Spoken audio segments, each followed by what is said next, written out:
Ya, pertanyaan berikutnya ingin bertanya tentang di mana Taman Eden. Saya mau tanya Pak, di manakah Taman Eden itu berada? Di mana Taman Eden itu? Nah, ada yang beranggapan Taman Eden itu ada di surga. Itu salah, saudara ya. Taman Eden itu ada di bumi. Tuhan cipta manusia di bumi ini dan menempatkannya di Taman Eden. Nah, Taman Eden itu di mana? Nah, kalau kita melihat kondisi geografis yang digambarkan di dalam kitab Kejadian, di sana dikatakan ada satu sungai yang mengalir lalu terbagi menjadi 4, yaitu Pison, Gihon, Tigris, dan Efrat. Nah, Pison, Gihon sekarang sudah tidak ada, tapi Tigris dan Efrat ini masih ada. Ya, Tigris dan Efrat itu masih ada. Di mana? Nah, itu di wilayah Mesopotamia.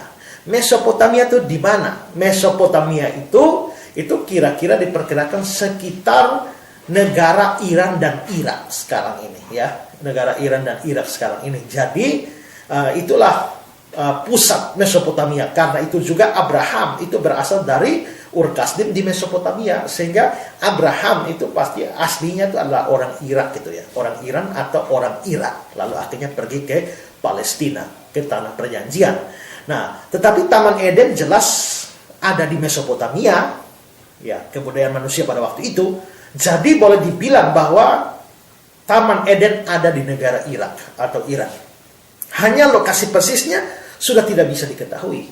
Mengapa? Karena ingat ya, memang sekalipun tadi saya sebutkan Tigris dan Efrat itu masih disebutkan, hanya persoalannya adalah bahwa pertama, sungai itu kalau dibiarkan sudah ribuan tahun itu posisinya bergeser.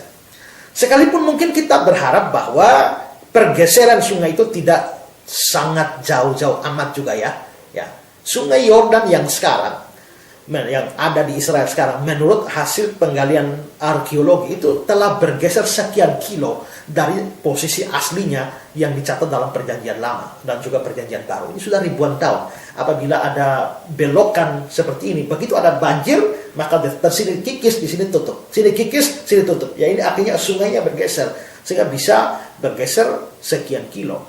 Nah, jadi tetapi kalaupun hanya bergeser karena alasan itu, maka mungkin masih bisa diduga sekitaran wilayah Tigris dan Efrat. Persoalannya adalah dunia pernah dihancurkan oleh air bah, ditutupi oleh air bah semuanya dan kacau semua, ya, kacau semua sehingga lalu akhirnya menjadi sukar untuk melihat lokasi secara geografis. Sehingga apakah Tigris dan Efrat yang sekarang ada itu masih merupakan Tigris dan Efrat yang dibicarakan pada kitab Kejadian atau tidak? Nah, karena itu maka memang sukar untuk mengetahui letak atau posisi persis dari Taman Eden. Hanya bisa dikatakan karena wilayahnya di Mesopotamia, hanya bisa dikatakan ya sekitar wilayah Iran dan Irak sekarang ini saja. Ya.